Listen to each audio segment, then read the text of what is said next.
ब्रह्मानन्दं परमसुखदं केवलं ज्ञानमूर्तिं द्वन्द्वातीतं गगनसदृशं तत्त्वमस्याधिलक्ष्यम् एकं नित्यं विमलमचलं सर्वधी साक्षिभूतं भावातीतं त्रिगुणरहितं सद्गुरुं तं नमामि। ॐ पार्थाय प्रतिबोधितां भगवता नारायणेन स्वयं व्यासेन ग्रथितां पुराणमुनिना मध्ये महाभारतम् अद्वैतामृतवर्षिणीं भगवतीम् अष्टादशाध्यायिनीम् अम्ब त्वामनुसन्दधामि भगवद्गीते भवद्वेषिणीम् यं ब्रह्मा वरुणेन्द्ररुद्रमरुतः स्तुन्वन्ति दिव्यैस्तवैः वेदैः साङ्गपदक्रमोपनिषदैः गायन्ति यं सामगाः ध्यानावस्थिततद्गतेन मनसा पश्यन्ति यं योगिनः यस्यान्तं न विदुःसुरासुरगणा देवाय तस्मै नमः। यस्यान्तं न विदुःसुरासुरगणा देवाय तस्मै नमः। 38 श्लोक। श्रीभगवानुवाच विषयेन्द्रियसंयोगात् यत्तदग्रे मृतोपमम् परिणामे विषमिव तत्सुखं राजसंस्मृतम् यदग्रे चानुबन्धे च सुखं मोहनमात्मनः निद्रालस्य प्रमादोत्थं तत्तामसमुदाहृतम् न तदस्ति पृथिव्यां वा दिवि देवेषु वा पुनः सत्त्वं प्रकृतिजैर्मुक्तं यदेभिः स्यात् त्रिभिर्गुणैः ब्राह्मणक्षत्रियविशां शूद्राणां च परन्तप कर्माणि प्रविभक्तानि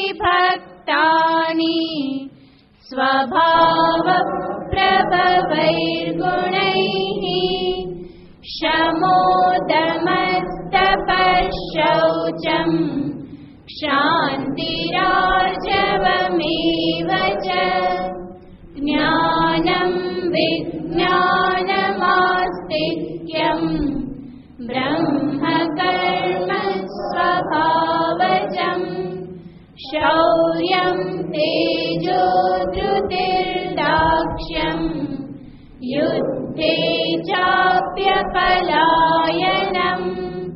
दानमीश्वरभावश्च क्षात्रं कर्म स्वभावजम्। भगवान श्री कृष्णचंद्र મનુષ્યને પોતાના સ્વભાવને અનુરૂપ જે કર્મ પ્રાપ્ત થાય છે એને દર્શાવી રહ્યા છે।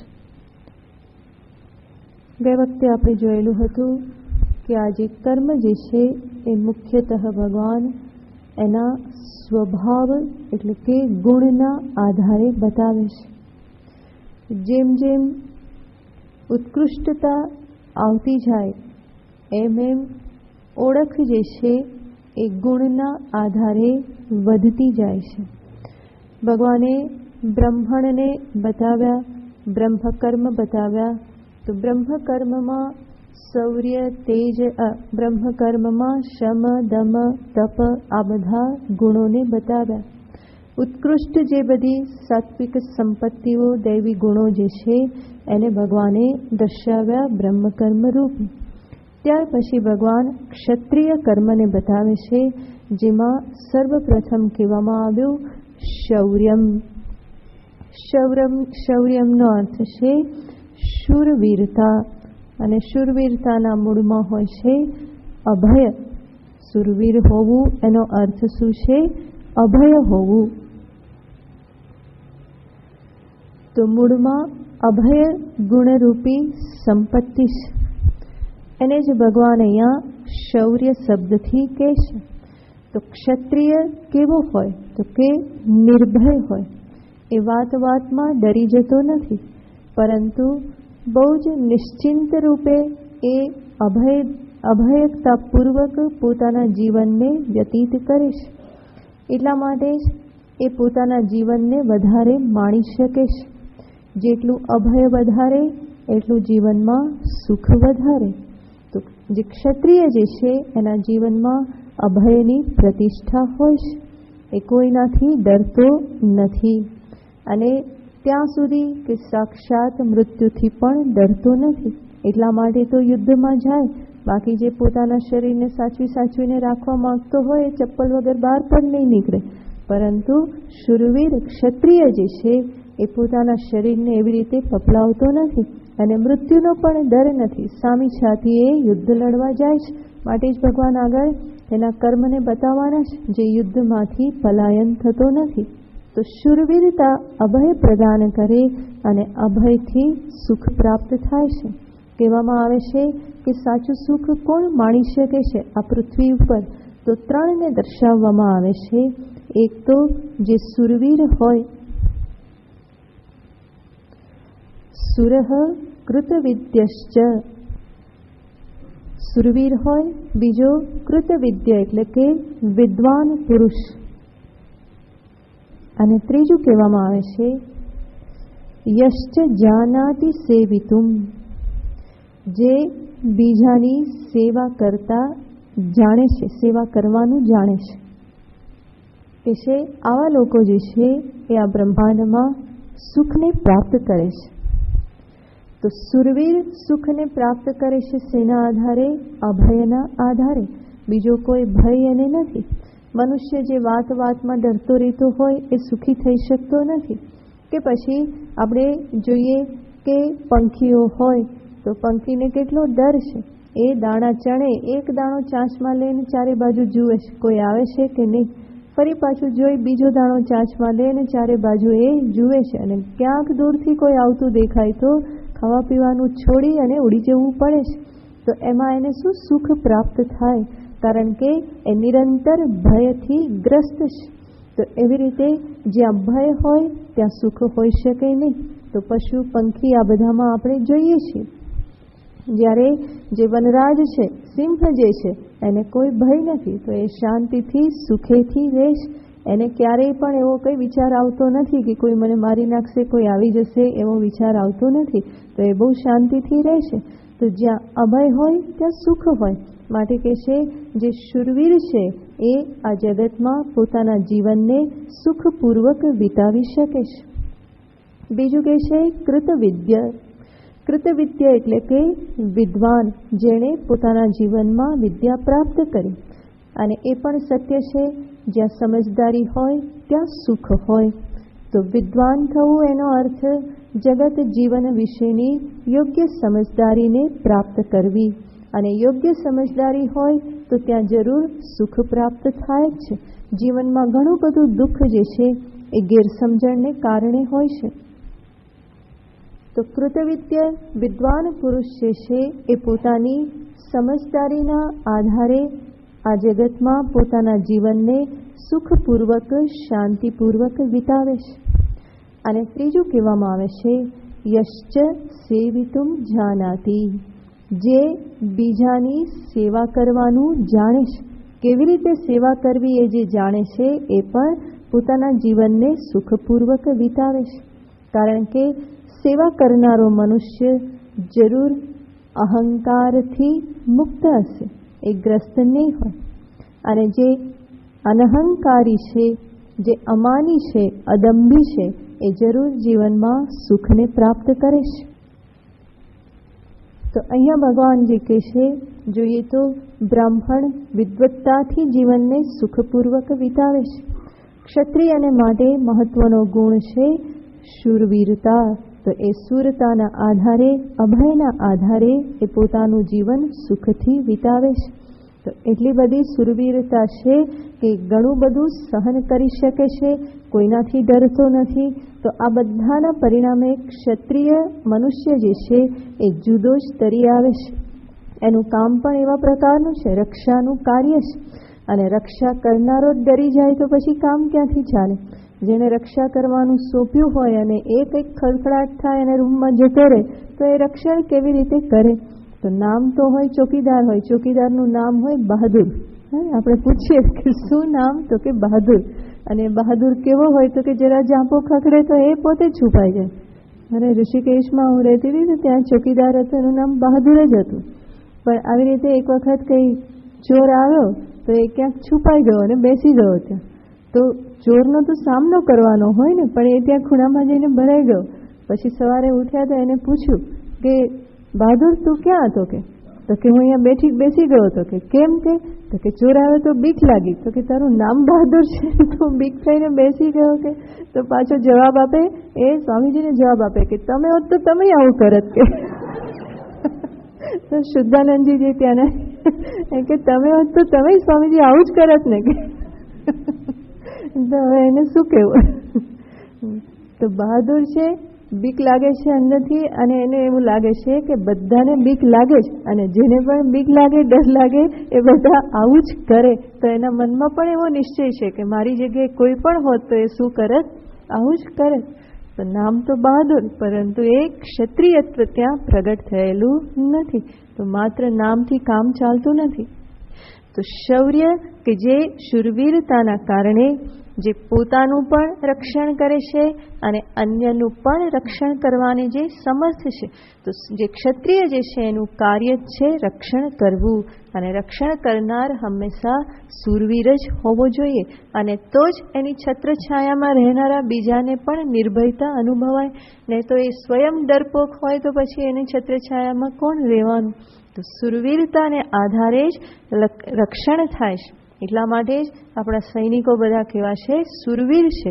એ ડરીને ભાગી જતા નથી. કંઈ યુદ્ધ નીકળે ને બધા બોર્ડરથી પાછા આવી જાય તો થાય શું પછી? તો એવી રીતના ત્યાં ગુણ નથી. બધા શૂરવીર છે કે જે હંમેશા રક્ષણ કરવાને અર્થે તત્પર રહેશે, અને રક્ષણ કરવાને માટે પોતાનું જીવન આપવું પડે તો પણ આપવા માટે હંમેશા તૈયાર રહેશે. તો આ શૂરવીરતા એ ક્ષત્રિયનું એક મહત્વનું લક્ષણ છે. આગળ કે છે તેજ. તેજ યાને આપણે જોયેલું હતું પ્રાગલ્ભ. એવી એક ક્વોલિટી એનામાં છે કે જેના કારણે એ કોઈનાથી દબાઈને જીવન જીવતો નથી, બલ્કિ પોતાના વ્યક્તિત્વનો પ્રભાવ એ બીજા ઉપર પાડી શકે છે. તો એવું તેજ એની પાસે રહેલું છે. આ તેજ પણ ભગવાનની જ વિભૂતિ છે. તેજ તેજસ્વી નામ. ભગવાને કહ્યું છે તેજસ્વી મનુષ્યોનું તેજ હું છું, બુદ્ધિમતામ બુદ્ધિ, બુદ્ધિમાનોની બુદ્ધિ હું છું. તો આવું આ જે પ્રાગલ્ભ્ય જે છે, જે આ તેજ વ્યક્તિત્વની આવી એક વિલક્ષણતા કે જેના દર્શન માત્રથી જ જે જુએ એને પણ નિર્ભયતા અનુભવાય, અને સાથે સાથે જે જુએ એને ફોલો કરવાની ઈચ્છા થાય. જે એવા પ્રકારનો લીડર, એવો નેતા કે જેની પાછળ ચાલવું બધાને ગમે. તો પહેલાં પણ આપણે ક્યારેક જોયેલું હતું કે બે પ્રકારના મનુષ્યો હોય છે. એમાં એક એવા પ્રકારના હોય છે કે જે હંમેશા આગળ ચાલે, લીડ કરે. એ ક્યારેય બીજાની પાછળ રહી શકે નહીં. એ હંમેશા નેતૃત્વશીલ હોય છે. એનામાં નેતૃત્વ કરવાનું એક સહજ સામર્થ્ય હોય છે અને એટલા માટે હંમેશા લીડ રહે, આગળ રહે અને બીજા જે છે એની પાછળ પાછળ ચાલનારા. તો બીજા જે પાછળ ચાલનારા છે હંમેશા પાછળ જ ચાલે, એ ક્યારેય પણ આગળ આવે નહીં. એ બીજાને જ આગળ આવે, તું જા પછી આવું, તું જા પછી હું આવું. તો નાની નાની બાબતમાં પણ એ કે ભાઈ તમે પહેલા જાઓ, અમે પાછળ, તમે પહેલા, અમે પાછળ. ગુરુમાં પાસે બધા બીજાને ધક્કા મારે, કે જ્યાં ગુરુમાને પૂછી આવો, કે તમે પૂછીને આવો, કે કેમ? કારણ કે એ આગળ ચાલવા તૈયાર નથી. પૂછવા જાય ને ગુરુમાં કંઈ કહે તો એ સાંભળવાની તૈયારી નહીં. માટે બીજાને ધક્કા મારીને મોકલે, બધા આ પ્રકૃતિને મોકલી દે, જા તું કે. કૃષ્ણ વિભૂતિ પણ એને મોકલી દે કે જ્યાં ગુરુમાને પૂછ્યા, પછી ગુરુમાની કંઈ ખાવાની હોય કંઈ તો એને સાંભળવામાં આવે તો એ તૈયાર હોય, વાંધો નહીં. પણ કેટલાક આવા આગળ ચાલનારા જ હોય અને કેટલાક હંમેશા પાછળ જ ચાલે. તો એ સ્વભાવ છે. ભગવાન અહીંયા સ્વભાવ જ બતાવે છે અને કોઈ દોષ તરીકે નથી બતાવતા, પરંતુ એ સ્વભાવ છે. તો ક્ષત્રિયનો સ્વભાવ છે હંમેશા લીડ કરવું, નેતૃત્વ. એ બીજાથી દબાઈને ચાલતો નથી. દબાય તો કોનાથી દબાય? જે એના કરતાં પણ વધારે શૂરવીર હોય, એના કરતાં પણ વધારે જે નિર્ભય હોય, શક્તિશાળી હોય, એનાથી એ કદાચ પાછળ પડે. એટલે જ સેનામાં એક જે મુખ્ય હોય એની પાછળ બીજા બધા ચાલતા હોય. પણ જે ચાલનારા છે પણ આપણા કહેવાથી નહીં ચાલે, કારણ કે એને ખબર છે કે આમને તો ફૂંક મારીએ તો ઉડી જાય, એટલે કે એને અનુસરવાનું ના હોય. તો ક્ષત્રિયનો સ્વભાવ છે હંમેશા લીડ કરવું. એ તેજ, એ લીડરશીપ જે છે એમનામાં સ્વભાવતઃ હોય છે. શૌર્યમ તેજ. પછી કે છે ધૃતિ. ધૃતિ આગળ આપણે જોયેલ છે. ધૃતિનો અર્થ છે ધારણ શક્તિ. અને ધારણ શક્તિ તો કોની ધારણ કોને કરવાનું? તો અહીંયા ભગવાન ભાષ્યકાર કે છે ધારણમ સર્વાવસ્થાસુ અનવસાદો ભવતી યયાદૃત્યા ઉત્થંબિતસ્ય. કે છે જે મનુષ્ય જે આ ધૃતિ શક્તિના કારણે હંમેશા ઉત્સાહ ધારણ કરી રાખે છે. તો ધારણ કરવું, પોતાના ઉત્સાહને હંમેશા ધારણ કરી રાખો. અનવસાદો ન ભવતી, એ ક્યારેય પણ વિષાદમાં આવતો નથી, હારી નથી જતો. તો એને ભગવાન અહીંયા કહે છે કે એવી ધૃતિ એક ક્ષત્રિયનો સ્વભાવ છે. જે શોકગ્રસ્ત થતો નથી, જે રોદણા રોતો નથી, પરંતુ જે હંમેશા ઉત્સાહથી યુક્ત હોય છે. આગળ દાર્ક્ષ્યમ. દક્ષતાનો ભાવ એને કહેવાય દાર્ક્ષ્યમ. એને પણ ભગવાન ભાષ્યકાર સરસ રીતે બતાવે છે કે છે સહસા પ્રત્યુત્પન્નેષુ કાર્યેષુ અવ્યામોહેન પ્રવૃત્તિ. દક્ષતા કોને કહેવાય? તો કે અચાનક કોઈ કાર્ય આવી પડ્યું, કોઈ પરિસ્થિતિ આવી પડી, તો એમાં જરા પણ મૂંઝાયા વગર નિર્ણય લેવાની જે શક્તિ, નિર્ણય લઈ અને જે આગળ વધે, તો એને દક્ષતા કહેવાય. તો આમાં પણ બે પ્રકારના લોકો હોય છે. એક એવા લોકો કે જેને બધું બરાબર પ્લાન કરીને આપો તો એ કામ સરસ રીતે કરી દે. અહીંયા આમ કરવાનું, અહીંયા આમ કરવાનું, બધું નાનું નાનું બતાવીને આપો તો સરસ કરી દે. પણ એમાં જરાક કંઈક ગડબડ થઈ તો મૂંઝાઈ જાય કે હવે અહીંયા શું કરવું. ત્યાં જાતે નિર્ણય લેવાની શક્તિ હોતી નથી.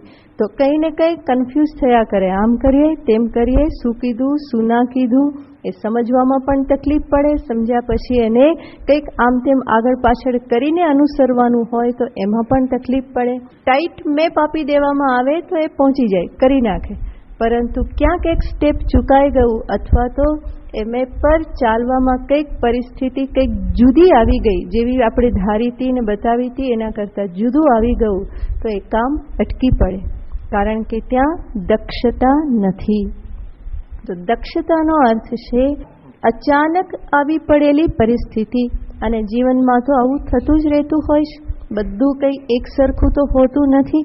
તો અચાનક સહસા પ્રત્યુત્પન્નેષુ, અચાનક કોઈક એવી પરિસ્થિતિ આવી ગઈ તો એ પરિસ્થિતિમાં અવ્યામોહેન પ્રવૃત્તિ, મોહિત થયા વગર, કન્ફ્યુઝ થયા વગર તરત જ વિચાર કરી અને કંઈક જે કરવાનું છે એ કરી લેવામાં આવે તો એને કહેવામાં આવે છે દક્ષતા. તો એ કાર્ય છોડી દેતો નથી કે પછી બીજું કોઈ મને આવીને કંઈક કે એની રાહ જોતો નથી, 15 જણાને પૂછવા જતો નથી, કારણ કે એવો સમય જ નથી, પરંતુ પોતાની જ બુદ્ધિ ચલાવી અને જે એકદમ જલ્દી નિર્ણય લઈ અને આગળ વધી જાય તો એને દક્ષ કહેવામાં આવે છે. અને આ ક્ષત્રિયોનો સહજ સ્વભાવ છે, કારણ કે યુદ્ધમાં કંઈ બધું પ્લાનિંગ ના હોય, એ કંઈ નક્કી ના હોય કે પેલો શત્રુ ડાબી બાજુથી ઘા કરશે તો હું આમ તલવાર ચલાવીશ, પછી બીજો આવશે અને નીચેથી ઘા કરશે તો આમ ચલાવીશ, પછી ગદા આવશે તો આમ કરીશ. તો એવા બધા કોઈ પ્લાનિંગ તો હોય નહીં. ત્યાં તો બધું તાત્કાલિક નિર્ણય લેવો પડતો હોય છે. જ્યારે પણ એવી કટોકટી ઊભી થાય તો તરત જ નિર્ણય લેવો પડતો હોય છે. પછી કોઈ પણ હોય, એ ક્ષત્રિય એ રીતે યુદ્ધમાં હોય, આપણા જવાનો સૈનિકો પણ જ્યારે લડતા હોય કે ક્યારેક ક્યાંક ગરબડ થઈ, કંઈક ઊંધાચતું થયું, પોલીસો જ્યારે કાર્ય કરતા હોય તો બધાએ કઈ વિશેષ પરિસ્થિતિમાં કોઈને કોઈ નિર્ણય લઈ અને આગળ વધવું પડતું હોય છે. જીવન પણ આવી રીતે એક સંગ્રામ જ છે. ભિન્ન ભિન્ન પરિસ્થિતિઓ પ્રાપ્ત થતી હોય છે અને ત્યારે મનુષ્યએ પોતાની જે બુદ્ધિ ચલાવી અને જે તરત નિર્ણય લેવાનો હોય અને એના થકી આગળ વધવાનું હોય, પણ આ દરેકમાં હોતું નથી. તો દક્ષતા જે છે એક વિશેષ ગુણ છે, એ અમુક વ્યક્તિમાં જ હોય છે. એને જ બીજા શબ્દમાં પ્રતિભા કહેવામાં આવે છે. પ્રતિભા એટલે જે નવનવોન્મેષશાલી બુદ્ધિ પ્રતિભા, જે બુદ્ધિમાં નવા નવા વિચાર બહુ જલ્દી આવે, ઉન્મેષ આવે. તો કઈ પરિસ્થિતિમાં શું કરવું, શું ના કરવું, કેવી રીતે આગળ વધવું, એના સંદર્ભના ઘણા વિકલ્પ જેની બુદ્ધિમાં આવી જાય અને એમાંથી કોઈ એક પકડીને જે તરત નિર્ણય કરી અને આગળ કામ કરવા લાગે તો એને કહેવાય કે એ વ્યક્તિ દક્ષ છે. દક્ષ એટલે નિપુણ જે છે. બીજા શબ્દોમાં કહીએ તો આ એવી વ્યક્તિ છે કે જે ક્યારેય પણ કન્ફ્યુઝ હોતો નથી, ક્યારેય માથું ખંજવાળતો જોવામાં આવતો નથી. માથું ખંજવાળવું એનો અર્થ શું? કંઈક સૂઝતું નથી કે કન્ફ્યુઝ છે, ખબર નથી પડતી શું કરવું, ખબર નહીં એને શું સંબંધ છે, આમ કદાચ ઘસવાથી કંઈક થતું હશે કે, તો એ કન્ફ્યુઝ છે, બતાવે છે. જે ક્ષત્રિય સ્વભાવવાળો મનુષ્ય જે છે એને આવી રીતે ક્યારેય કરવું પડતું નથી. આમે ખંજવાળી ના શકે, મુકટ પહેર્યો હોય ને, કાં તો હેટ પહેરેલી હોય તો બિચારો કરે ક્યાં, અને એવી એને જરૂર જ પડતી નથી, કારણ કે કેવો છે? દક્ષ છે. પ્રત્યુત્પન્નેષુ કાર્યેષુ પ્રવૃત્તિ. કેવી પ્રવૃત્તિ? અવ્યામોહેન, જરા પણ મોહિત થયા વગર, કન્ફ્યુઝ થયા વગર, શંકા વગર. એને ખબર છે કે આ પરિસ્થિતિમાં આમ જ નિર્ણય લેવાનો હોય અને એ આગળ વધી જાય છે, તો એને કહેવાય છે દક્ષ. અને આ બધી ક્વોલિટીના કારણે જ કે છે યુદ્ધે ચ અપી અપલાયનમ.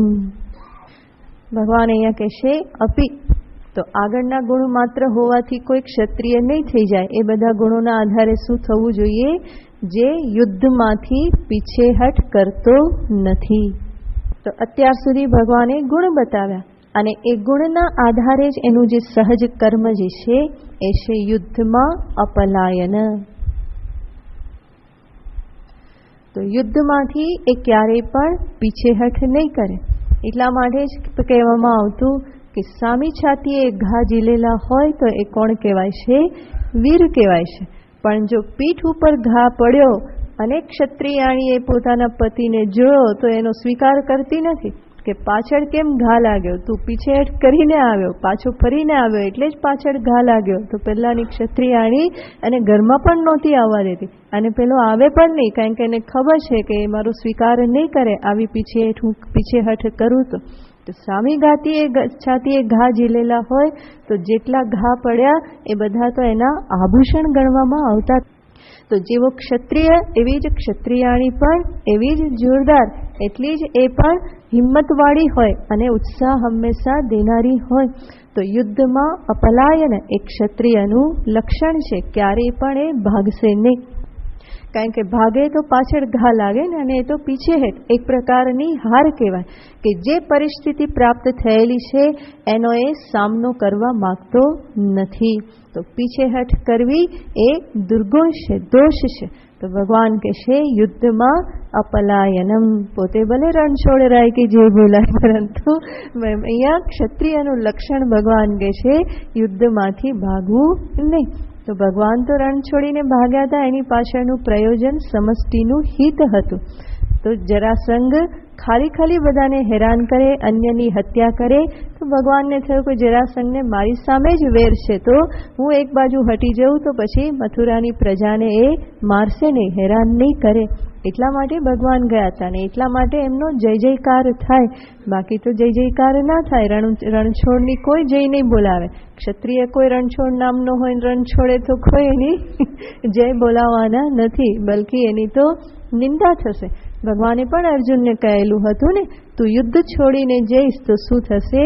અવાચ્ય વાદાંશ વદિષ્યંતી, તારા જે મિત્રો સગાવાલાઓ એ તારા માટે અનુચિત વચન બોલશે કે આ અર્જુન તો કેવો નીકળ્યો, કાયર નીકળ્યો, આ યુદ્ધ ભૂમિમાંથી ભાગી ગયો, જ્યારે સમય આવ્યો ત્યારે જ એણે સુરવીરતા નહીં બતાવી, એણે તો પાંડુ કુળનું નામ બોળ્યું. આવા ઘણી બધી તારી નિંદા થશે. શેના કારણે? જો તું આ યુદ્ધ છોડીને જતો રહીશ, આમાંથી તું પીછેહટ કરીશ તો આવી બધી નિંદા તારી થવાની જ છે, અને એ તારા માટે વધારે દુઃખદ હશે. પહેલા તીર કે પછી તલવારના ઘા કરતાં પણ વધારે ઘા કેના હોય છે ક્ષત્રિયને માટે? પોતાની આવી નબળાઈ જ્યારે ગાવામાં આવે, એને જ્યારે કાયર કહેવામાં આવે તો એનાથી સહન નહીં થાય. તો યુદ્ધમાં એ ક્યારેય પણ કાયરતા દેખાડતો નથી. તો ઘણા બધા યોદ્ધાઓના એવા ચરિત્ર આપણે વાંચીએ છીએ કે એમના હાથ કપાઈ ગયા હોય, કેટલા ઘા લાગ્યા હોય, તો પણ છેલ્લી ઘડી સુધી એ યુદ્ધ કરતા રહેશે. આપણને તો એક કાંટો લાગે તોય બેસી જઈએ, જ્યાં સુધી પેલો નીકળે નહીં ત્યાં સુધી બધાને જગ જાહેર થવા લાગે કે કાંટો લાગ્યો, અને પાટાપિંડી કેટલી બધી ચાલે. પરંતુ ક્ષત્રિયનું લક્ષણ છે કે શરીર પરના ઘાને બહુ સારી રીતે ઝીલી શકે છે. એને એ ઇગ્નોર કરીને પણ પોતાનું જે કર્મ જે છે યુદ્ધ કર્મ, એને એ ચાલુ રાખી શકે છે. તો એટલી બધી સહન શક્તિ, એટલી બધી સહનશીલતા ક્ષત્રિયમાં હોય છે. એટલા માટે જ તો એને રક્ષક કહેવામાં આવેલો છે ને. તો રક્ષકમાં તો આ પ્રમાણેની સહનશીલતા હોવી જ જોઈએ. તો યુદ્ધે ચ અપી અપલાયનમ, માત્ર શૂરવીરતા આ પ્રમાણે જ નથી, પરંતુ ભગવાન કહેશે દાનમ. એ દાન આપવામાં પણ હંમેશા કેવો છે? તો કે શૂરવીર છે. દાનમાં પણ એ શૂરો છે. ભગવાન શંકરાચાર્યજી અહીંયા કહે છે દેયેશુ મુક્ત હસ્તતા. કંઈ આપવાનું હોય તો એનો હાથ કેવો છે? છૂટો હાથ છે, દિલદાર છે, ઉદાર છે. તો આપવામાં એ બહુ જ ઉદાર છે. દેયેશુ મુક્ત હસ્તતા, બીજાને આપવામાં એ ક્યારેય પણ પાછો પડતો નથી. પોતાની પાસે હોય તો એ જરૂર આપીને રહે જ છે. તો છૂટા હાથે આપે છે. કંજૂસી કરી, બહુ બધી ગણતરી કરી, બધું સાચવીને થોડુંક કાઢે એવું નહીં, પરંતુ ઘણું બધું આપવા માટે હંમેશા તૈયાર જ હોય છે. તો આપવામાં જેનો હાથ હંમેશા ખુલ્લો છે, મુક્ત હસ્તતા, બાંધીને રાખતો નથી, પરંતુ એ ઉદાર છે. દાન કરવામાં પણ એ હંમેશા શૂરવીર હોય છે. તો દાનમ, અને આગળ કહે છે એનો જે બહુ સહજ સ્વભાવ.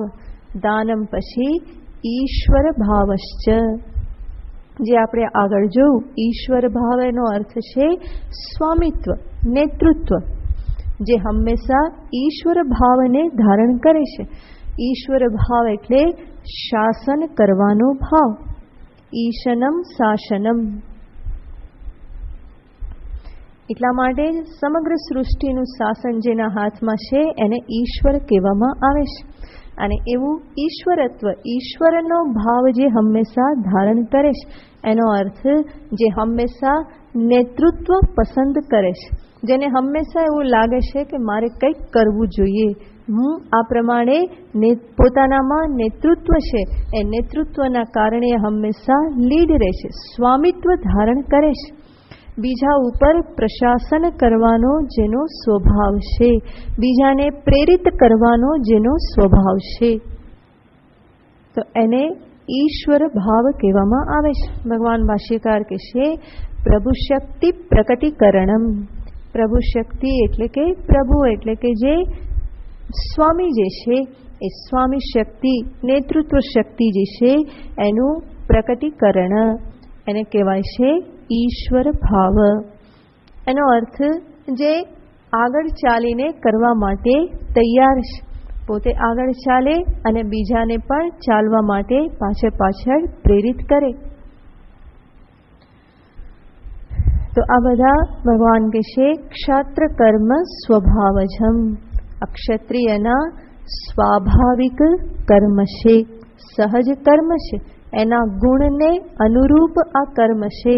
યુદ્ધ કરવું, દાન કરવું, ઈશ્વર ભાવ ધારણ કરવો, આ બધા એના જે ગુણ જે છે, શૌર્ય, તેજ, દાર્ઢ્ય, એને અનુરૂપ એના આ બધા કર્મ છે. હવે પછી ભગવાન વૈશ્ય કર્મ અને શૂદ્ર કર્મને બતાવે છે. કૃષિ ગૌરક્ષ્ય વાણિજ્યમ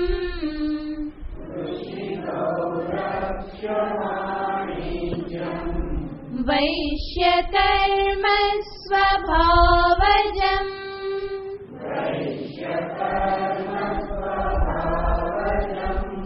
પરિચર્યાત્મકં કર્મ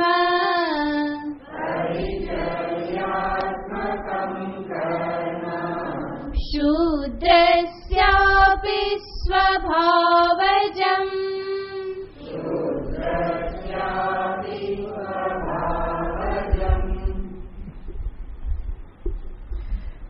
કૃષિ ગૌરક્ષ્ય વાણિજ્યમ વૈશ્ય કર્મ સ્વભાવજમ. કૃષિ એટલે ખેતીવાડી, ગૌરક્ષ્ય એટલે પશુપાલન, ગાયની રક્ષા, અને ગાય એ અન્ય સર્વ પશુને માટે ઉપલક્ષણ છે. અને વાણિજ્યમ એટલે વેપાર, ક્રય વિક્રય, લેવું વેચવું, ખરીદવું વેચવું, આ બધો વ્યાપાર એ વૈશ્ય કર્મ સ્વભાવજમ. વૈશ્યનો આ સ્વભાવ જ કર્મ છે. તો એ સંસ્કાર એના અંતઃકરણમાં રહેલા છે. આ કાર્ય કરવાના સંસ્કાર એના અંતઃકરણમાં છે. જેમ જેમ આ રીતે ભગવાન બતાવે, બ્રાહ્મણ કે જે ઉત્કૃષ્ટ કહેવાય છે, બ્રહ્મ સ્વભાવ, પછી ક્ષત્રિય અને પછી છે વૈશ્ય. તો જેમ જેમ નીચે આવતા જઈએ એમ એમ ગુણોની વાત ઓછી થતી જાય. બ્રાહ્મણના સૌથી વધારે ગુણ બતાવ્યા, પછી ક્ષત્રિયમાં થોડા ગુણ ઓછા થયા, અને વૈશ્યમાં કોઈ વિશેષ ગુણ નહીં બતાવ્યો, માત્ર કર્મને બતાવ્યા. અને શૂદ્રનું એક જ કર્મ બતાવે છે, પરિચર્યાત્મકમ કર્મ. પરિચર્યાત્મકમ એટલે સેવાનું કર્મ. બીજા જે કરી રહેલા છે એમાં સહાયભૂત થાય, પોતે જાતે કોઈ સ્વતંત્ર કર્મ કરી શકતો નથી, પરંતુ બીજાનું બતાવ્યું કર્મ જે કરે તો એને કહેવાય છે પરિચર્યાત્મક કર્મ. અને આવી રીતે કર્મ કરવું એ શૂદ્રનો સહજ સ્વભાવ છે. કૃષિ ગૌરક્ષ્ય વાણિજ્યમ અને બીજા જે પણ વેપાર ધંધા એ બધા શેમાં આવી જાય તો કે વૈશ્ય કર્મમાં. અને જે પરિચર્યારૂપ, સેવકરૂપ બીજાનું ચિંધેલું કર્મ માત્ર કરતા હોય એ બધા શેમાં આવે છે તો કે શૂદ્રમાં. તો આ ચારેય વર્ણના ભગવાને અહીંયા કર્મ દર્શાવ્યા. જે વર્ણના આધારે કર્મ દર્શાવ્યા એ કર્મ જો દરેક વ્યક્તિ પોતાના વર્ણ આશ્રમને અનુકૂળ કર્મ કરે તો આપણા શાસ્ત્રમાં એક નિર્ણય આપવામાં આવ્યો છે કે પોતાના વર્ણ આશ્રમને અનુરૂપ કર્મ જો યોગ્ય રીતે નિભાવવામાં આવે, એનું પાલન કરવામાં આવે તો સર્વને એક સમાન ફળ મળે છે અને એ છે સ્વર્ગ પ્રાપ્તિ. એનો અર્થ કર્મ જુદા હોવા છતાં પણ ફળમાં ભેદ રાખવામાં આવ્યો નથી. માટે જ ભગવાન જે અહીંયા કહેશે એનાથી સિદ્ધ થાય છે કે બ્રાહ્મણ પોતાના જપ તપ શમ દમ જ્ઞાન વિજ્ઞાન રૂપ કર્મને નિષ્ઠાપૂર્વક કરે તો એને સ્વર્ગની પ્રાપ્તિ થાય છે. એવી જ રીતે શૂદ્ર જે છે એ પોતાના પરિચર્યારૂપ કર્મને એટલી જ નિષ્ઠાપૂર્વક કરે તો એને પણ શું પ્રાપ્ત થાય છે? સ્વર્ગની પ્રાપ્તિ થાય છે. અને આ દ્રષ્ટિએ જોઈએ તો જે પરંપરા જે છે એમાં વાસ્તવમાં ફલની દ્રષ્ટિએ કોઈ પણ ભેદ રાખવામાં આવેલો નથી. જે પણ ભેદ જે છે એ કર્મમાં ભેદ છે. અને કર્મમાં ભેદ પણ શા માટે કરવો પડ્યો? કારણ કે સ્વભાવ એને અનુરૂપ છે. સ્વભાવથી વિપરીત કર્મ જો મનુષ્ય કરવા જાય તો એમાં એ સફળ થઈ શકવાનો નથી. સોસાયટીને માટે પણ એ એટલું હિતકારી બની રહેતું નથી. તો જેનામાં ક્ષત્રિય સ્વભાવ છે એને શૂદ્રનું કર્મ સોંપી દેવામાં આવે તો એનો અર્થ છે કે એની જેટલી કેપેસિટી છે, જેટલી શક્તિ છે, એનો ઉપયોગ સમાજમાં થતો નથી. તો નુકસાન કોને જવાનું? સમાજને નુકસાન જવાનું. એવી જ રીતે જે શૂદ્ર છે, જે વિશેષ કર્મ નથી કરી શકતો, એને કોઈક બીજું કાર્ય સોંપી દેવામાં આવે તો એ પણ એ પોતાનું કાર્ય યોગ્ય રીતે કરી શકવાનો નથી. એટલા માટે રિઝર્વેશન જે બધા છે ને એના પરિણામે પેલો ડૉક્ટર બને તો પછી કોનું આવી બને? પેશન્ટનું આવી બને. કારણ કે એને અનુરૂપ સંસ્કાર તો છે નહીં, માત્ર અનામતના આધારે આવી ગયેલા છે. 35% 45% એડમિશન મળી ગયેલું છે અને ક્યાં પહોંચ્યા છે? તો કે ડૉક્ટર બન્યા. અને સ્ટેટોસ્કોપ પકડતા પણ આવડતું ના હોય સરખું, એક કાનમાં નાખે તો નીકળી જાય, બીજામાંથી નીકળી જાય, બીજામાં નાખે તો અહીંથી નીકળી જાય. તો એટલું પણ આવડતું ન હોય અને જે પેશન્ટને જોવા બેસે તો એ સમાજને માટે તો એ અહિતકારી જ છે, કલ્યાણકારી તો નથી. તો જે પ્રકારનો સ્વભાવ, જે પ્રકારની ક્વોલિટી, ગુણ જે છે એના આધારે જ્યારે વ્યક્તિ કર્મ કરે તો એ કર્મ ખીલી ઉઠે છે. માટે કર્મ કોઈ નાનું કે મોટું કર્મ નથી. જો કર્મ સ્થૂળ રીતે નાનું મોટું કર્મ હોય તો એનું ફળ એક સમાન શાસ્ત્ર દર્શાવે નહીં.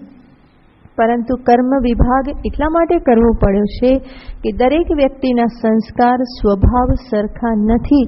પરંતુ જે સંસ્કાર સ્વભાવ છે એને અનુરૂપ જો એ કર્મ કરે તો સમાજમાં એ પોતાનું સારામાં સારું યોગદાન કરી શકે અને સાથે સાથે સારામાં સારું કર્મ કરી અને અંતે એ પોતાની ઉન્નતિ પણ સાધી શકે. સ્વર્ગ આદિ જે ઉર્ધ્વલોક જે છે એની પ્રાપ્તિ એ કરી શકે છે. તો આપણી જે વર્ણાશ્રમ વ્યવસ્થા હતી એ એટલી સુંદર વ્યવસ્થા હતી કે જેના પરિણામે દરેક વ્યક્તિ પોતાની રીતે કર્મ કરી અને અંતે આગળ વધી શકતો હતો.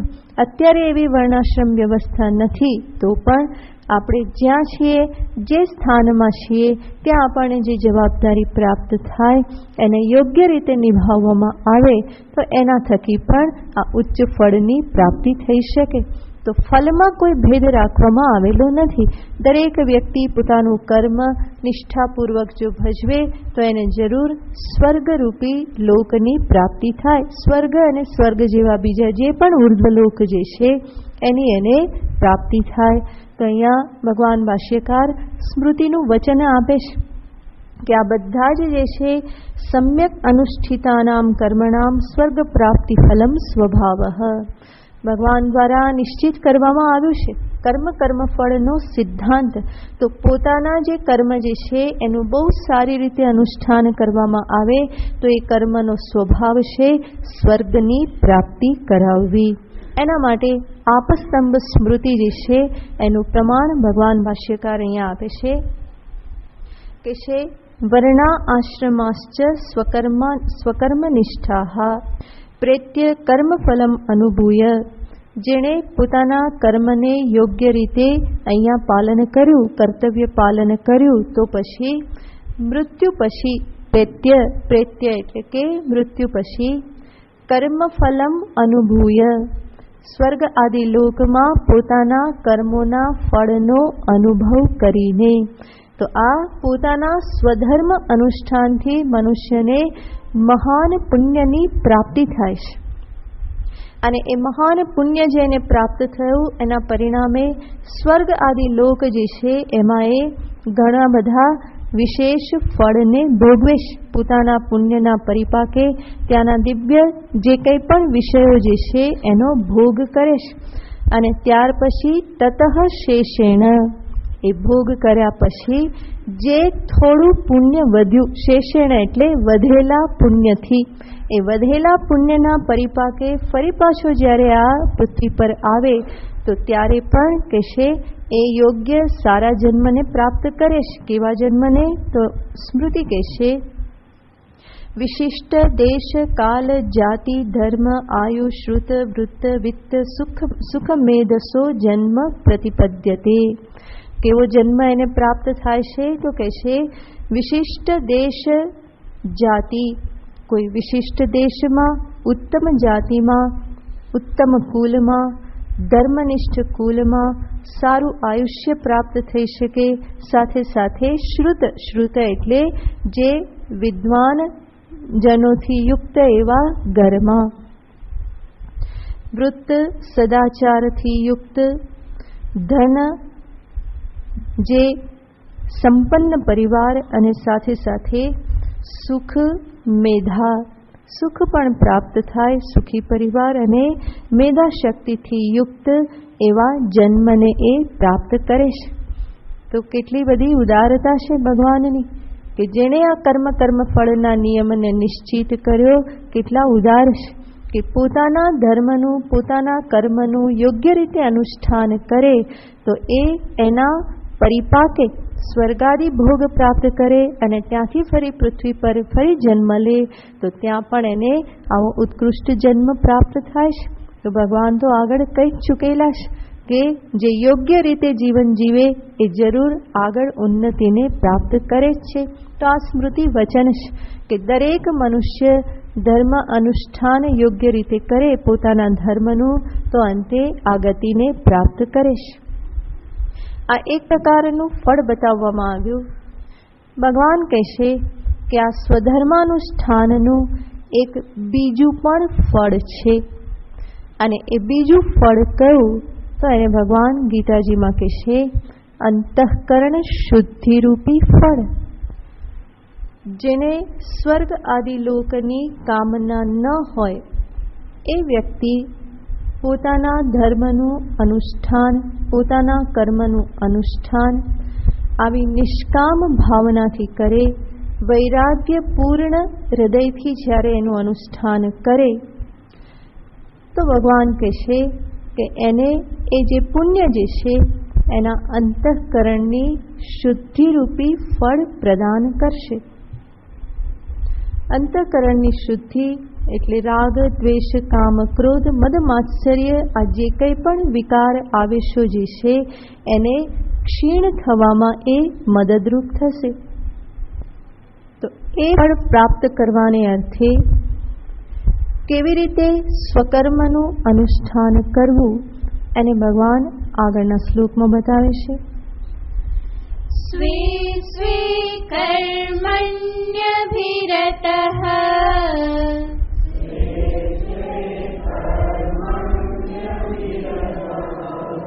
સંસિદ્ધિં લભતે નરઃ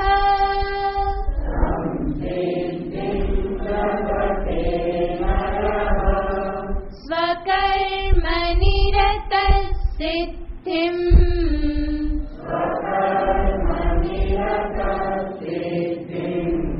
યથા વિંદતિ તચ્છૃણુ.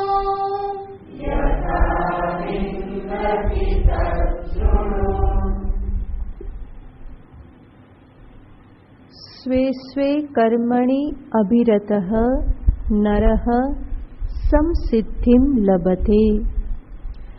પોતપોતાના કર્મમાં અભિરતઃ, અભિરતઃ એટલે કે તત્પરતાપૂર્વક સંપૂર્ણ રીતે જે રત રહેશે, એ કરવા માટે જે તત્પર રહેશે, એવો નર જે છે સમસિદ્ધિમ લભતે, એ મનુષ્ય સમસિદ્ધિને પ્રાપ્ત થાય છે. સમસિદ્ધિ એટલે સમ્યક સિદ્ધિ, અને એ સમસિદ્ધિ કે સિદ્ધિનો અર્થ થાય છે અંતઃકરણ શુદ્ધિરૂપી સિદ્ધિ. એને ભગવાન શંકરાચાર્યજી બીજા શબ્દમાં કહે છે જ્ઞાન નિષ્ઠા યોગ્યતા લક્ષણા સિદ્ધિ. આ એવી સિદ્ધિ કે જેના પરિણામે જ્ઞાન નિષ્ઠા પ્રાપ્ત કરવાની યોગ્યતા પ્રાપ્ત થાય. જ્ઞાન નિષ્ઠા માટેની યોગ્યતા રૂપી સિદ્ધિ. એનો અર્થ અંતઃકરણમાં જ્ઞાનને માટે યોગ્યતા પ્રાપ્ત થઈ જવી, અને એ યોગ્યતા છે અંતઃકરણની શુદ્ધિ. તો અંતઃકરણની શુદ્ધિ કો અથવા તો આત્મજ્ઞાનને માટે અંતઃકરણમાં યોગ્યતા, અધિકારીત્વ પ્રાપ્ત થઈ જવું, બંનેનો અર્થ એક જ છે. તો ભગવાન અહીંયા કહેશે સ્વે સ્વે કર્મણી અભિરતઃ, પોતપોતાના કર્મમાં આ પ્રમાણે અભિરત એવો નર. અભિરતનો અર્થ શું કર્યો? જે તત્પર છે, સારામાં સારી રીતે કરવાને માટે જે તત્પર છે. તો પોતાનું કાર્ય જે સારામાં સારી રીતે કરવાને માટે જે હંમેશા ઉત્સુક રહેશે, અભિરત, એમાં એ હંમેશા રત રહેશે, એના માટે એ હંમેશા તૈયાર રહેશે. તો એવું મનુષ્ય સમસિદ્ધિમ લભતે, આ અંતઃકરણ શુદ્ધિરૂપી સિદ્ધિને પ્રાપ્ત કરે છે. હવે કોઈ પ્રશ્ન કરે કે એ પ્રમાણે કર્મ કરતા કરતા જ એને સિદ્ધિ પ્રાપ્ત થઈ જવાની છે? તો ભગવાન કહેશે કે ના, કર્મ કરવા, જે કર્મ કરી રહ્યો છે એ કરવા માત્રથી તરત સિદ્ધિ એવી પ્રાપ્ત થઈ જશે એવું નથી, પરંતુ જે કર્મ કરી રહ્યો છે એ કર્મ પાછળની થોડી સમજદારી એણે બદલવી પડશે. માટે ભગવાન અહીંયા કહેશે સ્વકર્મ નિરતઃ યથા સિદ્ધિમ વિંદતી તચ્છૃણુ. તો અર્જુન કહે કે પ્રભુ માત્ર આ પ્રમાણે કર્મ કરવાથી જ શું આ સિદ્ધિ પ્રાપ્ત થઈ જશે? તો ભગવાન કહેશે કે ના, તું પહેલા મારી પાસેથી સાંભળ કે પોતાના કર્મમાં નિરત, પોતાના કર્મમાં તત્પર એવો આ મનુષ્ય યથા સિદ્ધિમ વિંદતી, જે પ્રમાણે આ અંતઃકરણ શુદ્ધિરૂપી સિદ્ધિને પ્રાપ્ત કરે છે, તત શૃણુ, એ તું મારી પાસેથી સાંભળ. તો કર્મ કરવા માત્રથી જે ફળ મળે છે એ સ્વર્ગ પ્રાપ્તિ છે, અને કર્મને એક વિશેષ પ્રકારના અભિગમ સાથે, એક વિશેષ પ્રકારની સમજદારી સાથે, એક વિશેષ પ્રકારના ઉદ્દેશ્ય સાથે જ્યારે કરવામાં આવે તો એના થકી અંતઃકરણ શુદ્ધિરૂપી ફળ પ્રાપ્ત થાય છે. અને એ કેવી રીતે પ્રાપ્ત થાય છે? શું પ્રક્રિયા છે? કેવી રીતે કર્મ કરવું, એની પાછળની સમજદારી કેવી રીતે બદલવી, કેવા પ્રકારની સમજદારી હોય તો એ જ કર્મ મને જ્ઞાન માટેની યોગ્યતા પ્રદાન કરે, અધિકારીત્વ પ્રદાન કરે. જે કર્મ મને સ્વર્ગાદી લોકની પ્રાપ્તિ કરાવતું હતું એ જ કર્મ મને અહીંયા આત્મજ્ઞાન પ્રાપ્તિને માટે ઉપયોગી થઈ શકે. તો એ કેવી રીતે, એ કર્મ કરવાની આખી પ્રક્રિયા, એ આખી જે સમજદારી જે છે એ કેવા પ્રકારની હોવી જોઈએ, એને ભગવાન આગળના શ્લોકમાં સરસ રીતે બતાવે છે. યતઃ પ્રવૃત્તિર્ભૂતાનાં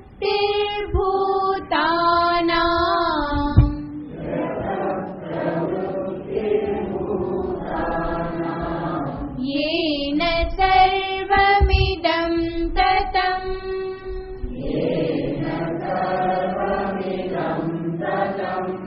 સ્વકર્મ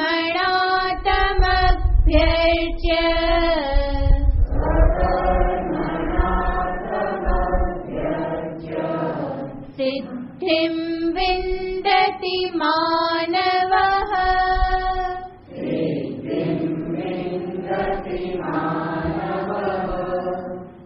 ફરી બોલાવશે. આ શ્લોક બહુ મહત્વનો છે, હંમેશા યાદ રાખવા જેવો, કે જેથી કરીને આપણને ખબર પડે કે આપણે કર્મ કેવી રીતે કરવાનું છે.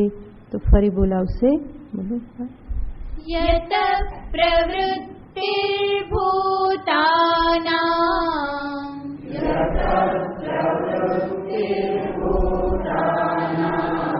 येन सर्वमिदं ततं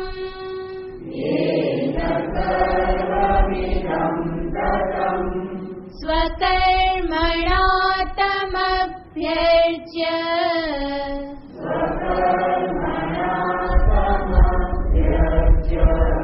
सिद्धिं विन्दति मानवः.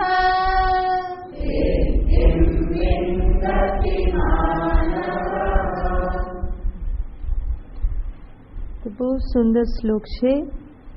ભગવાને આ એક શ્લોકમાં બતાવ્યું છે કે કેવી રીતે કર્મ કરવા, કે જેના થકી હું સિદ્ધિને, અંતઃકરણ શુદ્ધિને પ્રાપ્ત કરી શકું. બીજી દ્રષ્ટિએ કહીએ તો ભગવાન આ શ્લોકમાં કર્મયોગનું પ્રતિપાદન કરે છે.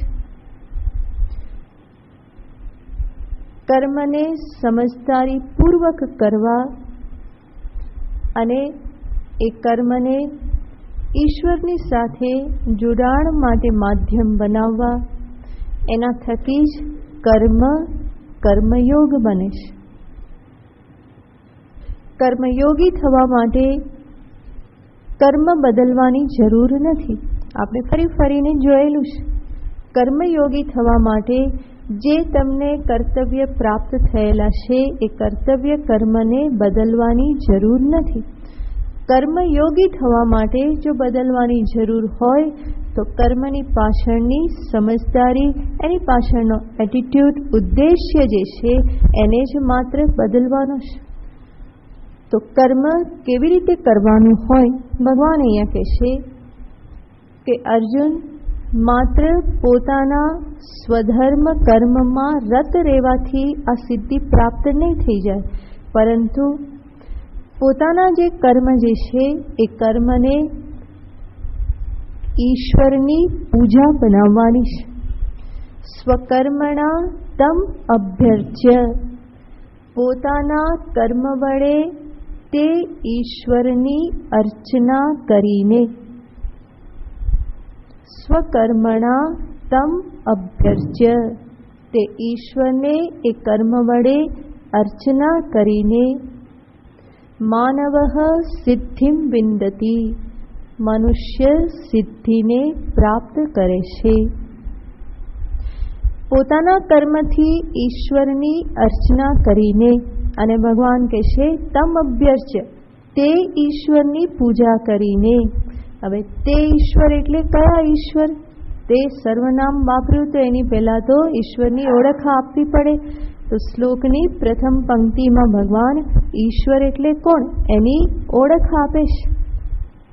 અહીંયા ભગવાન ઈશ્વર એટલે માત્ર કોઈ રામકૃષ્ણ શિવ એવું નામ લેતા નથી, પરંતુ ઈશ્વર એટલે કોણ છે?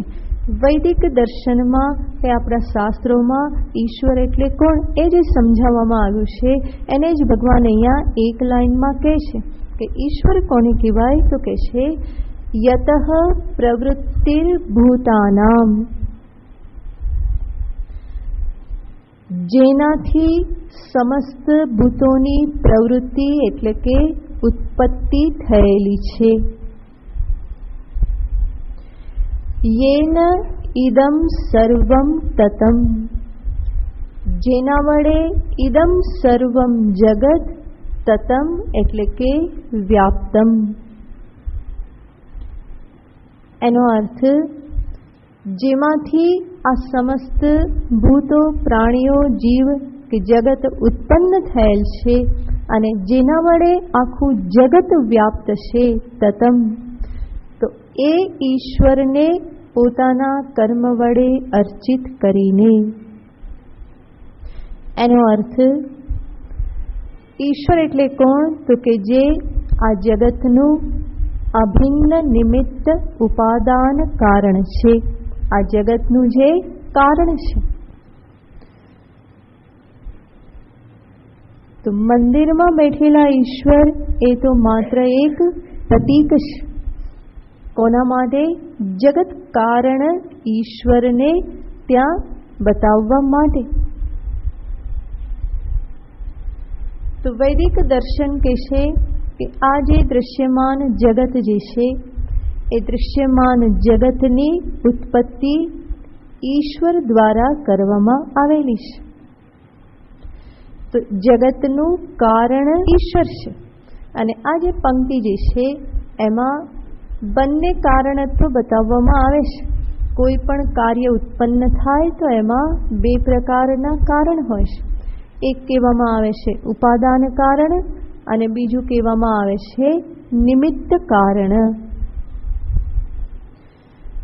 ઘડાનું નિમિત્ત કારણ છે કુંભાર, ઉપાદાન કારણ છે માટી. તો કાર્યની ઉત્પત્તિમાં એક ઉપાદાન કારણ એટલે કે મટીરિયલ કોઝ હોય, કાચો માલ જેમાંથી કાર્ય ઉત્પન્ન થાય, અને બીજું જેના વડે કાર્ય ઉત્પન્ન થાય. તો જે બુદ્ધિ શક્તિ વાપરી અને એ કારણમાંથી કાર્યને ઉત્પન્ન કરે છે. તો આ બે પ્રકારના કારણ હોય છે. આ બ્રહ્માંડ પણ એક ઘટ છે. એ બ્રહ્માંડ રૂપી ઘટનું નિર્માણ, એના માટેનો કાચો માલ મટીરિયલ ક્યાંથી આવ્યું? કારણ કે બીજે ક્યાંકથી લાવવાનું હોય તો બીજું બ્રહ્માંડ હોવું જોઈએ ને, માલ લાવવો હોય તો કંઈ હતું જ નહીં અને એમાંથી એ બ્રહ્માંડ સૃષ્ટિ નિર્માણ થઈ. તો એનું જે કંઈ પણ સાધન સામગ્રી જે છે એ આવી ક્યાંથી? તો વૈદિક દર્શન કહેશે કે આ જગતનું ઉપાદાન કારણ કાચો માલ જે છે એ ઈશ્વર જ છે. નિમિત્ત કારણ ઈશ્વર છે, જગતને બનાવનાર ઈશ્વર છે. એ તો સર્વ દર્શનમાં સ્વીકારવામાં આવેલું જ છે કે આ જગતને બનાવનારો કોઈ ઈશ્વર છે. પરંતુ જગત રૂપે ઈશ્વર જ બની ગયેલ છે એ માત્ર ને માત્ર વૈદિક દર્શનમાં કહેવામાં આવે છે. માટે કહેવામાં આવે કે ઈશ્વર કોણ છે? તો કે નિમિત્ત કારણ પણ છે, ઉપાદાન કારણ પણ છે. માટે એક શબ્દ વાપરવામાં આવે છે અભિન્ન નિમિત્ત ઉપાદાન કારણમ ઈશ્વર. જગતનું આ અભિન્ન નિમિત્ત, એકમાં જ ઉપાદાન કારણ અને નિમિત્ત કારણ એવું જે કારણ જે છે એ ઈશ્વર છે. એના માટે કરોડિયાનું દૃષ્ટાંત આપવામાં આવે છે કે આવું ક્યાં જોવામાં આવ્યું કે એકમાંથી ને એકમાંથી માલ પણ આવે અને એને એ જ બનાવે? તો શાસ્ત્ર દૃષ્ટાંત આપે છે યથોર્ણ નાભી સૃજતે ગૃહ્ણતે ચ. જેવી રીતે ઉર્ણ નાભી એટલે કરોડિયો, ઉર્ણ એટલે લાળ, લાળ જે કહેવાય દોરા. તો એ જેની નાભીમાં રહેલા છે એને કહેવાય ઉર્ણ નાભી. તો તાંતણાઓ, કરોડિયો જે છે એ જ્યારે ઝાડ બનાવે તો શેમાંથી બનાવે છે? ઝાડુ બનાવે તો બીજે ક્યાંયથી માલ લાવે છે? એ ક્યાંય ઝાડમાંથી પાંદડા કે બીજું કંઈ લાવતો નથી, પરંતુ પોતાના જ શરીરમાંથી એ લાળને કાઢે છે. તો એનો અર્થ જે ઉપાદાન કારણ મટીરિયલ કોઝ ક્યાંથી છે? તો કે કરોડિયો પોતે જ છે. જે ઝાડુ બને છે એ ઝાડુ એનું કારણ જે છે એ કોણ છે? કરોડિયો છે. અને બનાવનાર પણ કોણ છે? કરોડિયો જ છે. તો ઉપાદાન કારણ પણ એ, નિમિત્ત કારણ પણ એ જ છે. તો એને કહેવાય અભિન્ન નિમિત્ત ઉપાદાન કારણ. એ કોણ છે? કરોડિયો. કોના માટે? પોતાના બનાવેલા ઝાડાને માટે. તો એવી જ રીતે ઈશ્વર જે છે એ પણ આ જગતને બનાવે છે અને એના માટે માલ ક્યાંથી લાવે છે? તો કે બીજે ક્યાંયથી નહીં.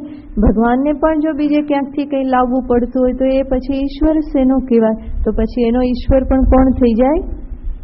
જે એને માલ આપે અને જે એની પહેલાં પણ હતો અને જેની પાસે માલ હતો અને એ માલ રાખવા માટેનું સ્થાન પણ હતું. તો એ બધો એ જે વ્યક્તિ જે છે એ ઈશ્વરથી પણ કેવો થઈ જાય? તો કે એનો પણ ઈશ્વર થઈ જાય. તો એવું તો હતું નહીં. તો જે પરમાત્મા વૈદિક દર્શનમાં ઈશ્વર જેને કહેવામાં આવે છે એ ઈશ્વર જ આ જગતને બનાવનાર છે અને જગત રૂપે બનનાર પણ એ જ છે. અને એક સામાન્ય નિયમ છે કે કોઈ પણ કાર્ય પોતાના કારણથી વ્યાપ્ત હોય છે, છવાયેલું હોય છે. જેવી રીતે ઘટરૂપી કાર્ય જે છે એ ઘટરૂપી કાર્ય શેનાથી છવાયેલું છે? માટીથી. તો આ ઘટ જે છે શેનાથી વ્યાપ્ત છે? તો કે ઘટ માટીથી વ્યાપ્ત છે. येन अयम गतः ततः ततम. જેના વડે આ ઘડો વ્યાપ્ત છે, તો શેના વડે વ્યાપ્ત છે? માટી વડે. યતઃ પ્રવૃત્તિ ઘટસ્ય. આ ઘટ શેમાંથી ઉત્પન્ન થયો? માટીમાંથી. કોના વડે વ્યાપ્ત છે? માટી વડે. તો ભગવાન અહીંયા એ જ બતાવે છે, યતઃ પ્રવૃત્તિર ભૂતાનામ. જેમાંથી આ બધા ભૂતો ઉત્પન્ન થયેલા છે. ભૂતો એટલે પ્રાણીઓ, બરાબર? જેમાં બધા દેહધારીઓ. અહીંયા કેટલા બેઠેલા છે ભૂતો? એ બધા કોણ કહેવાય? નાના મોટા બધા ભૂત. રિયલ ભૂત કે પછી બીજા ભૂત, બધા એ બધા શેમાંથી ઉત્પન્ન થયેલા છે? દેહધારી. જે કંઈ પણ પ્રાણીઓ જે છે એ બધા ભગવાન કહેશે યતઃ ભૂતાનામ પ્રવૃત્તિ. જેમાંથી આ સર્વભૂત ઉત્પન્ન થયેલા છે. અને યેન ઇદમ સર્વમ તતમ. જેના વડે આ સમસ્ત જગત જે છે એ વ્યાપ્ત છે. તમ સ્વકર્મણા અભ્યર્ચ્ય. તમ ઈશ્વરમ. એવા ઈશ્વરને પોતાના કર્મથી અર્ચના કરીને, પૂજા કરીને, માનવઃ સિદ્ધિમ વિંદતિ. મનુષ્ય સિદ્ધિને પ્રાપ્ત કરે છે. વિશેષ પછી જોઈશું. ઓમ પૂર્ણમદ પૂર્ણમિદં પૂર્ણાત પૂર્ણમુદચ્યતે પૂર્ણસ્ય પૂર્ણમાદાય પૂર્ણમેવાવશિષ્યતે. ઓમ શાંતિ શાંતિ શાંતિ. હરિ ઓમ. શ્રી ગુરુભ્યો નમઃ. હરિ ઓમ.